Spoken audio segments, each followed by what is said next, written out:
Hey guys, I'm going to do a really important lesson today on something we call subdominance or secondary dominance. So I'm going to explain what that is. So over here in this chart, you see I've got a C major scale. So if you look here, I've got C, D, E, F, G, A, B, and then it repeats to C. So all of the notes inside the major scale are known as diatonic. So the way we create chords from the major scale is pretty simply to take every other note. So if we're at C, I take C, skip a note, E, G. So you see our first diatonic triad is C major because I took every other note. D minor, let's take D, F, A, and that would make D minor. Now, if we take it out to a quad chord or a four-note chord, you just add one more. So in the case of C, it would be C, E, G, B, and that would make, look right here, C major 7. How about from D? D, take every other note, F, A, C, that would be D minor 7. So these are diatonic right here, the three-note and four-note chords. So music that only uses diatonic gets notes and chords, which would be just notes inside the major scale, gets pretty boring and bland. I mean, there's plenty of music that does it. But the flavor that we have come to know from a lot of the music we listen to in pop music and rock and classical is from these things that we call secondary dominance or subdominance. And those are related to the key, but they often have notes that are outside of the key. So it gives us some temporary tension and resolution. So I'm going to break down how you practice that as a songwriter and how you conceptualize it. So this chart tells you everything you need to know here. This tells you what scale degree we're in, 1, 2, 3, 4, 5, 6, 7, then it repeats at 8. This is what note it is. This is the diatonic triad that comes from this scale degree. So as we said, 1 is C in C major, and C, take every other note, E, G gives us a C major triad. 4 notes, C, E, G, B gives us a C major 7. And then after that, I have a category called subdominant, and basically what that means is it's a dominant 7 chord, a perfect fourth below this stated chord. So if C is our 1, its subdominant is G7. So you go down a perfect fourth and you play a dominant 7 chord. And then you have a subdominant 2-5-1. And you might have heard that phrase 2-5-1 before. It's one of the most common chord progressions in jazz. It's one of the chord progressions that comes back over and over, not just in jazz, but in pop music. So one major way we get colors is we take a diatonic chord. So let's take this C, for example, and then we do the 2-5-1 of that C. And C is the only note where that's going to be diatonic progression. Every other one is going to be something else. So let's take something different. Let's take F, which is the 4 of C. And now what we're essentially going to do is do a 2-5 of F. So 2 would be G minor 7 to C7, and then to F is 1. So we're essentially doing a quick 2-5 inside of this key. But it happens so fast that you don't even really need to consider it a key change. You should understand that it's a little bit of a key change, but if you're staying inside of the key that we're already in, that C major, it's not always considered a key change. So really quickly, let me go over the triads of the major scale. If you just take every other note, C, E, G, D, F, A, E, G, B, then here you got to get creative, F, A, C, and then you got to get G, B, D. So we have C major, D minor, E minor, F major, G7. Oh, that should have been a G major because it's a triad. Whoops. That should just be G major. I messed up.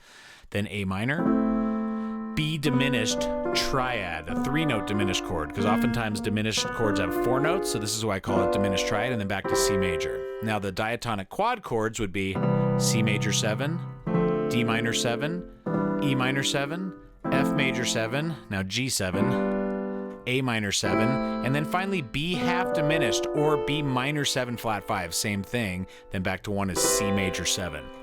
So, like I said, it is very common to use subdominance in pop music because it adds a tension. It adds a note that is not inside of this key temporarily, and it helps basically a dominant chord in pop music and rock music and classical music wants to resolve up a fourth.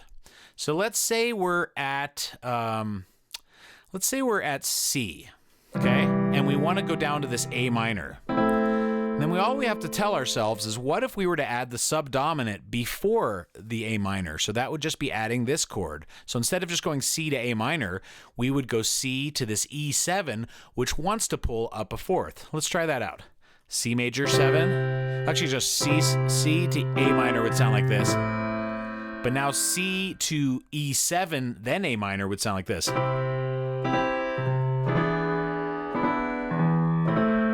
how it had it had one note that was out of the key, that G sharp, but it pulled up. See, it wanted to pull up from G to G sharp to A. And I'm sure you guys have heard that sound a million billion times, but it's really important. And the cool thing is you can do different bass notes too. I can do C over G, E7 over G sharp to A minor to add a little bit of chromaticism in the bass. So now what if we were to take that same one, and instead of going C to A minor, we added not just the E7, but we did a 2-5 in A minor. That would sound like this. So we'd go C major, B minor 7 flat 5 to E7, then to A minor. So that would sound like this. C,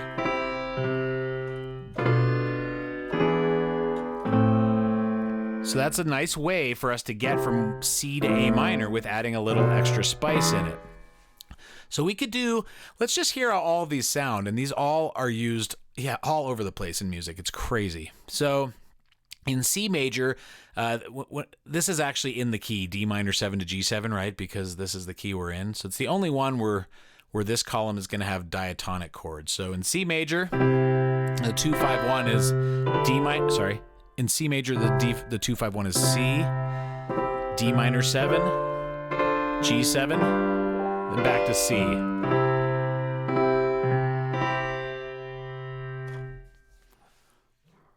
All right, so yeah, the only when we're on the first note C, the 2-5 is really just the 2-5 of the key we're in. Not a big surprise there. So in C we have C. The regular subdominant would be G7. And the 2-5-1 would be C, D minor 7, G7, C. Now let's go up to the second degree, D minor. And the subdominant would be A7, which is not in the key of C. And the 2-5-1 would be 2-5-1 of D minor, which would be E minor 7 flat 5, otherwise known as E half diminished, to A7 to D minor. So let's start in C, and let's find a way to just get to D minor. So one exercise I think would be great for you to do is just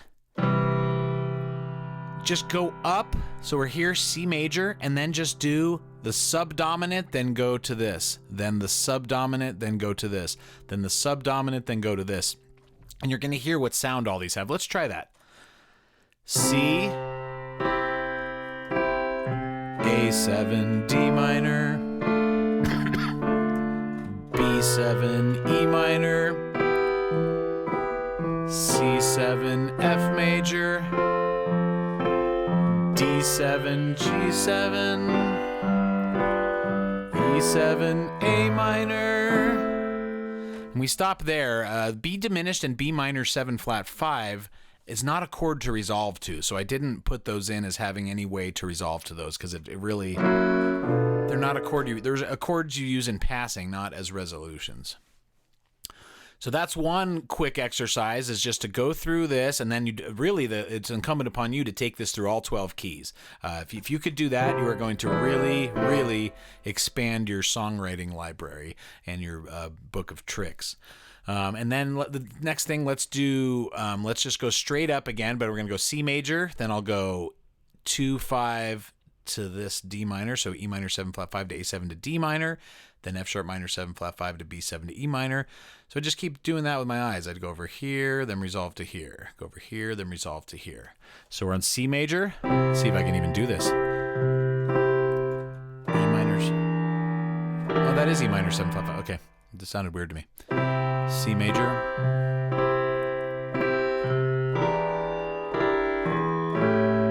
and that resolves to D minor. Now I'm going to go to the next one. F sharp minor 7 flat 5 to B7 to E minor. Now 2/5 of F, which is G minor 7, C7. Now 2/5 of G, A minor 7, D7, G7. Now finally B minor 7, E7 to A minor. So yeah, there's a lot of ways you could practice that, but I would suggest you get very familiar with being able to do these secondary dominants. And I can't tell you how common these are in pop music. We hear these literally all the time. C to E7, F. Or you know how in C the second degree is D minor? Do you know how often they do D7 instead of, think of like Heroes and Villains. I've been in this town so long that back in the city I've been taking fucking long, been gone in the know for a long, long. That's D7 right there instead of D minor. And the reason that the D7 is so powerful is because it's basically the 5 of the 5. See, if G is our 5 and it's our dominant chord, well, what's its 5? It's D7. So that's all these are is secondary dominants. The other thing you can do is like 1, 6, 2, 5, but turn them all major or dominant. So you do like C, then to A7,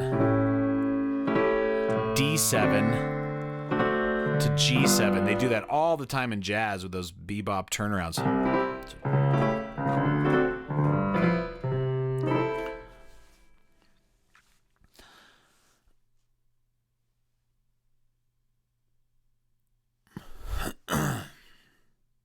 So this is all pretty self-explanatory. here. You just see that you can use these subdominants or secondary dominants either by just using the dominant 7 chord that wants to resolve to this chord, or the 2/5 of this key. So to break that down again, in D minor, minor 2/5s, as you notice, too, are a little different than major 2/5s. They contain this minor 7 flat 5 or half diminished chord instead, and major 2/5s just have a regular minor 7. So in D minor, its 2/5-1 would be E minor 7 flat 5 to A7. In E minor, its 2/5-1 would be F sharp minor 7 flat 5 to B7. In F major, its 2/5-1 would be G minor 7 to C7. In G7, its 2/5-1 would be A minor 7, D7 to G. In A minor, its 2/5-1 would be B minor 7 to E7. So what we can do is just pick a target here. What if we went C to F, like so is so common in pop music, but how do you make it a subdominant? You see F, oh, its subdominant is C. How many times have you heard this? Where you turn 1 to dominant, and what do you know? It wants to go to 4. Walk up. What if we pick another one? What if we pick E minor and then its subdominant? So that'd be B7. So I'm going to start on C major, B7, E minor. Now we're on 3. So yeah, I would if I were you, I would write this out in 12 keys and practice this on the keyboard, because a lot of it is, just figuring out which voicings to do and all that stuff. I'm not really going over too much of that. Most of the voicings I'm using here are pretty stock today. I'm not really I'm more trying to get that idea into your mind of the subdominant chord.